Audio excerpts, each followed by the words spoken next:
Hi, and welcome to In the Loop, a podcast by Civic Duty of Rice. I'm Nishant. And I'm Lauren. And today, before we jump into an amazing interview we did on fair trade, Lauren's going to hit us with a story that happened this week. So this was on all the news sources that I looked at throughout the week. A Saudi Arabian journalist who's also a U.S. citizen and Washington Post columnist named Jamal Khashoggi, I'm guessing, disappeared at the consulate in Istanbul. It's kind of been assumed that he's dead, as Trump even came out last Thursday and said that it looks like he's no longer alive. And Trump also threatened action against Saudi Arabia if it turns out that he was killed and that they were involved. This has caused some different reactions, some people saying that we should just ignore it and continue with the relationship we have with Saudi Arabia with oil, and others saying that this is just proof that we should end our relationship with Saudi Arabia. But most people are guessing that since the relationship has been mostly based around oil the whole time it's existed, that it will probably continue after, regardless of what comes out about the death of this journalist. Thanks, Lauren. And now we're going to head into our interview that we recorded with the presidents of Rice today about fair trade and the importance of it to the United States. So I'm Meredith Carl. I'm a sophomore at Baker. Hi, I'm Sarah Kim, and I am also a sophomore at Baker. You want that? Awesome. So to start us off, what does Rise Today stand for? So Rice Today stands for the Rice Initiative for a Sustainable and Ethical Today. And what does Rise do on the Rice campus? Yeah, so Rise Today supports students in developing conscious lifestyles, and Rise also advocates for and educates the campus about social issues that might affect student lifestyles. Specifically, we really like to talk about how we interact with the different aspects of like human trafficking and environmental sustainability as individuals in our everyday lifestyles. So what exactly does that mean for like a day-to-day life, like living, sustainably in that way? So for me, that's always meant being aware of what I'm buying and where I'm buying it. So the way that Rise Today factors into that is we like to put out resources that help people find fair trade, find plastic-free products such as that, or other products such as that, and helps find good sources so that we can have a clean, conscious lifestyle. So, yeah. What exactly does fair trade mean? Right, so fair trade is a business model that prioritizes the producers of the production line.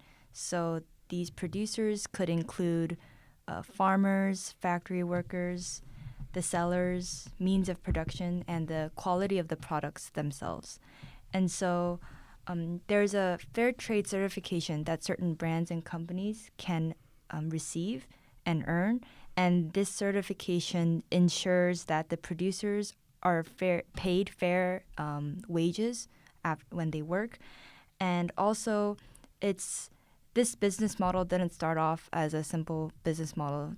It started off as a consumer movement, a movement from people who buy things, and basically they were the ones who got other consumers aware of this situation, and that led to fair trade becoming a business model. And so if I could ask, so what does fair trade mean in terms of, I've heard a lot about sustainability, especially in terms of farming or in terms of agricultural practices. What does it mean in terms of the relationship between fair trade and sustainability? So when it comes to sustainability, fair trade itself, part of the certification is to respect the environment. And that means that the producers are, they're kind of paying attention to how they're producing things, what stuff they're taking from the environment, what they're putting back into it, what waste they're producing, what energy they're using. A lot of producers in following that go organic or try more of the sustainable guess organic's probably the simplest way to say that, but sustainable practices like that. So with that, one of the things that I think about, and this might go into the kind of issues that are facing the fair trade movement.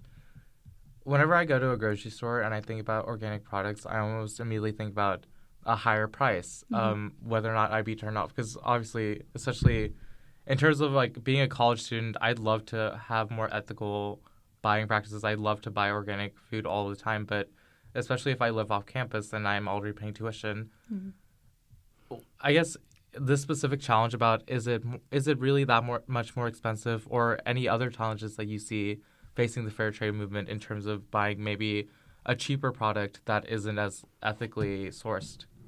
It's kind of really interesting because when it comes to, I know that's in terms of fashion.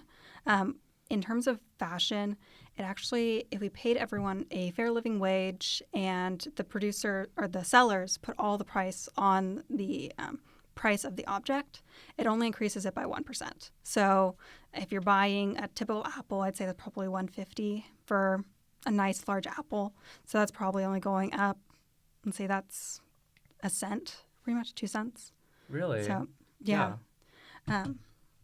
I think where we kind of see that is people are trying to get more out of it than they realize that they should be ethically. I don't know. So like as a function of like fair trade in relation to the current economy that we also have. Yeah. Awesome. Yeah. Like, so are there, as opposed to price, do you think there are any other issues facing this? Like anything else that might deter either a consumer or even like as a producer, if I know that I could, if I'm going through all this effort and going through all these extra costs to make my product fair trade, but I'm not, like you said, it should be priced at a 1% increase. What is the value, or what are the challenges to getting producers even to sign up for this, like this side of it? Right. So in that case, producers are usually willing to at least try the beginning steps towards fair trade certification, because a lot of producers are actually inclined to source their products ethically, and they also think that that's pretty important. And so in that case, as we mentioned before, because fair trade is a business model, we have to prove that it's efficient and that it's also profitable, and that we can actually at least make its profitability and efficacy similar to the usual means of production, like the majority means of production.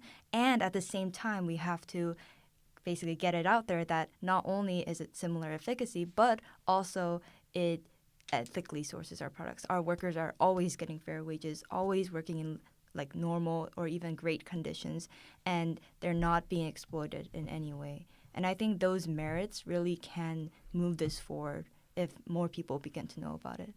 I think one thing that's been holding a lot of producers back is that it takes a long time to get certified. For most, it takes about 5 years because they have to show that they're producing it with respect to all of the key pillars of fair trade. There's actually a set of 10 that the World Fair Trade Organization puts out. And like that's where the respect for the environment comes in, and fair living wages, safe working environment. And they have to show that they're following all of those before someone will even come in and see that they're doing. So as we're kind of talking about fair trade and like we're talking about treating workers ethically and like everyone being in good conditions and getting fair living wages, is our alternative, this might kind of sound like a dumb question, but like is the alternative that bad? Like how important is it that people really focus on fair trade certifications? So another aspect of what Rise Today focus on is human trafficking, and that's kind of what you're getting at. Human trafficking is the forcing of a person to do something, whether that's in most view as sex trafficking, so forced to do sexual acts. But in terms of producing things, a lot of people are working in sweatshops or on farms where they're barely paid a living wage. So they, in terms of the U.S. economy, a lot of them are paid like 50 cents a day. And they might not even get that because they have to produce a certain amount. So in the sweatshops, it's quite common that they have to produce, let's say, 20 shirts a day, and they can only get paid if they do that. But it's also not a safe working environment, so they can't always get that done. So that's kind of why fair trade is important for that. Fair trade wants to make sure that both a safe working environment exists and that people are getting paid no matter what. Can I ask a question about that? Because honestly, when you're talking about this, obviously I have this idea of like these unfair working conditions, all these things happening in quote unquote developing countries. As a person like who like grew up in India, obviously knowing that like this happens like in India or in like South and Southeast Asia a lot. Does this happen a lot in the U.S. as well? I didn't like really think this was like maybe to my own ignorance, didn't know that this was a big problem in terms of unfair working conditions in America. So that's actually one of the things that we counter a lot. Human trafficking is actually one of the major things in the U.S. In terms of the top countries, the U.S. is pretty high up. I don't know whether it's changed, but when I last saw it was the top. It had the most number of slaves or people being forced to do labor of all developed countries or all countries in the world, including like India and Bangladesh and places like that. But when it comes to the U.S., it's primarily sex trafficking, except in terms of farming. When it comes to food, there are some major industries and major stores, restaurants that actually source some of their foods through the let's say non-fair trade means. So there's actually an interesting documentary that came out a few years ago. I don't remember its name, but it was about tomato farmers in somewhere in the South. I'm not quite sure. And how they, one, were being hired on for more than a season at a time. And that's the instance where they had to pick a certain weight of tomatoes a day, of good quality tomatoes as well. And then they may or may not be paid their full amount still. And that came about to change how they worked later on. There was a big movement about Wendy's. They had the tomatoes that were being farmed by these groups of people. And so people went and boycotted Wendy's and got them to change that. So. That's really interesting. I had no idea that Wendy's was a victim of, I guess, not a victim, but a Perpetrator? a perpetrator, a subject of human trafficking debate. So I guess coming back to like the Rice campus, as a club or as just like individuals who kind of know a lot about this, how much do Rice students know or care, do y'all think, about kind of these issues and the importance of fair trade and ending human trafficking and all of this stuff?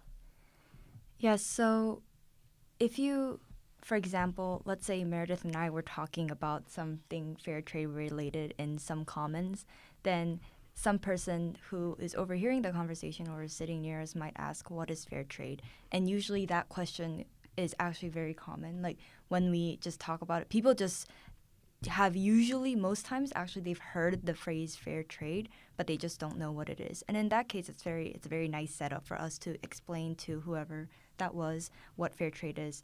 But unfortunately, as of now, I don't think the campus is inclined towards learning more about fair trade at the moment or is very, very interested in fair trade.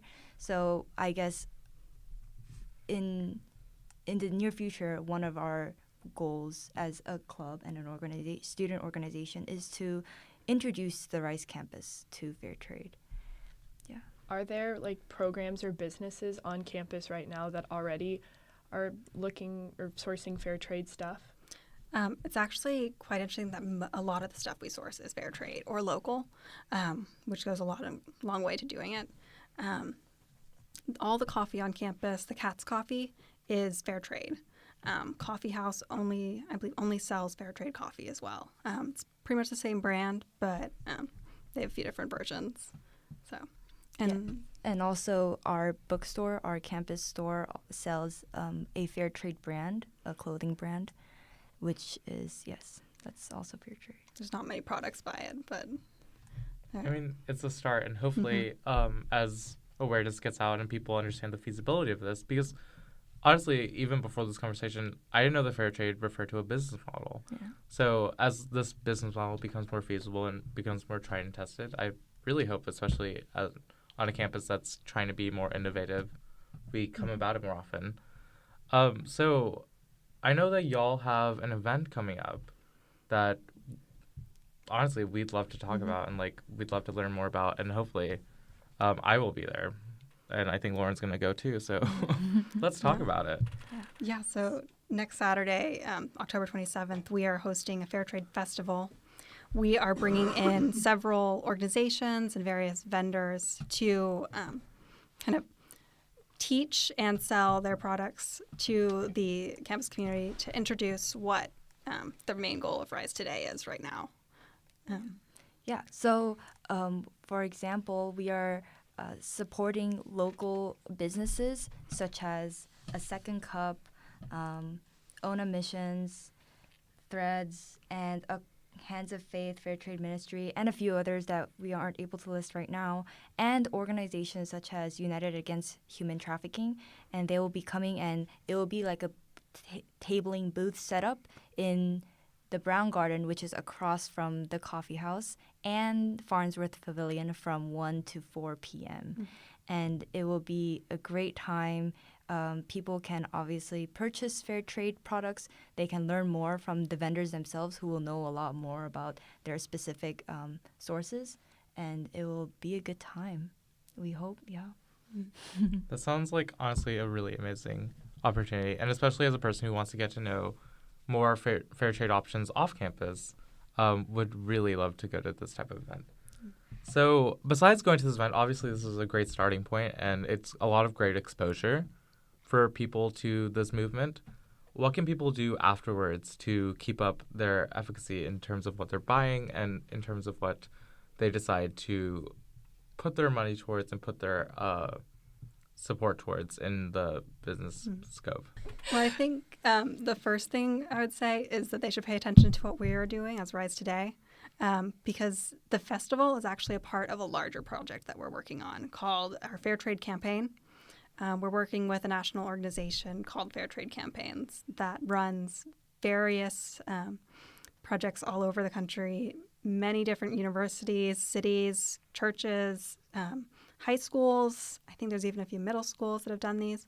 And it's just bringing fair trade to the campus and making it accessible. And so as the club, we are first hosting this event. We're going to have another event during finals, and probably several others in between and next semester, just so we can keep introducing people, keep educating the campus about it, because we don't expect everyone to be able to come to our festival.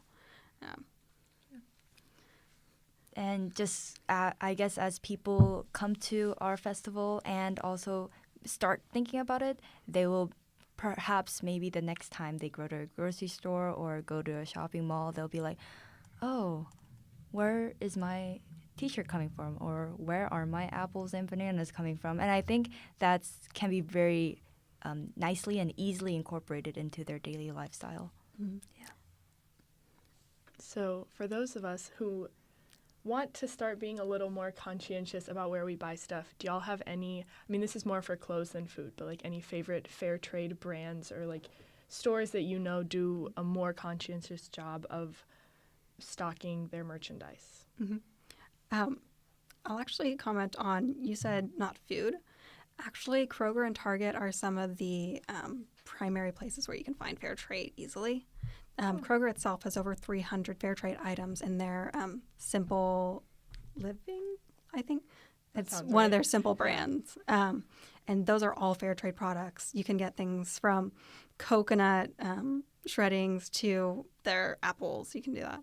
And a bunch of sugar stuffs in between. So that's the food aspect. I know that's kind of hard to see around here. I know we have the shuttle to Target, and I go there often, and I can buy I could buy a full cart full of just fair trade things from there. For fashion, now that is my favorite thing. I've actually been doing research in this for a few years now, and you can check out more on our Pinterest page. Our fabulous social media and outreach officer has been curating our Pinterest page with a bunch of different brands, including some of my favorites that are like Patagonia. It is one of the most sustainable, ethical brands that you could ever do. They source amazingly. They'll recycle materials. They'll even resell used materials on their Wornwear website. Some others. Yeah, I usually, where do I go? So a lot of times, this is a little, I guess, different from, but when I was back home, I would just go to like a market stall and the old ladies will be like making little sweatshirts and stuff, sweaters, and I just wear them. And that's obviously handmade, right on the spot, fair trade, in quotes, but I mean, they don't even need the certification, they're making it. So when I came to Houston, I was a little like, oh, where do I go get my stuff? And I realized that I went to Whole Foods and they sell really nice, warm, comfy shirts and sweatpants, and they're all fair trade. And so I was like on my way to get something, maybe, I don't know, vitamins or something. It was something. And I walked past their clothing aisle and I'm like, oh, let me get some of these. So that's kind of my go-to. Yeah. Mm-hmm. Awesome.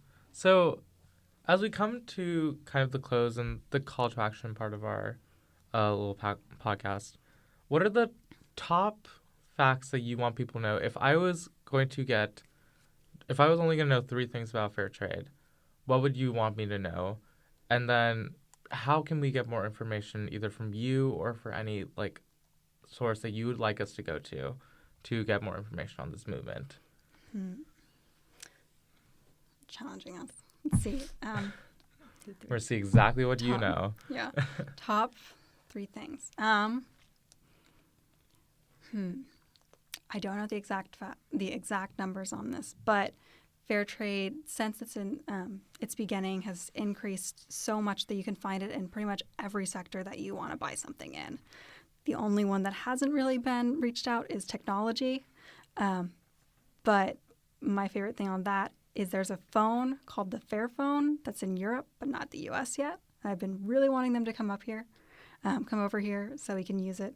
And that's a fairly produced modular phone. And that's kind of just paying attention to actually say this in fair trade, pay attention to everything. You can pretty much find fair trade everywhere. And it's, as we've talked about it previously in the last couple minutes, fair trade is not only a useful but necessary business model because of the lives of not only the workers, but the families of the workers and the next generations of those workers that can be benefited and assisted and helped through this model. And I'd also put in that one of the things that goes along with living sustainably and ethically is being aware that you don't need to consume every day, all the time. You don't need to buy a new shirt every time you go out. That's kind of the fast fashion model of the everyday contemporary culture. Fair trade produces higher quality items, so you need fewer. You don't need to replace the shirt that you bought last month already. You don't need to just throw it out.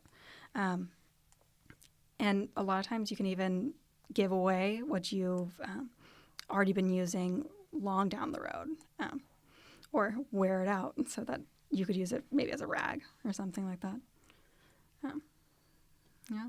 Yeah, that's awesome. So if I want to get involved with Rise Today or get involved with this movement, where could I reach y'all? Where can I get more information? Yeah, so Rise Today has a Facebook page, and we put up all our events and information on there, so it's easily and readily accessible.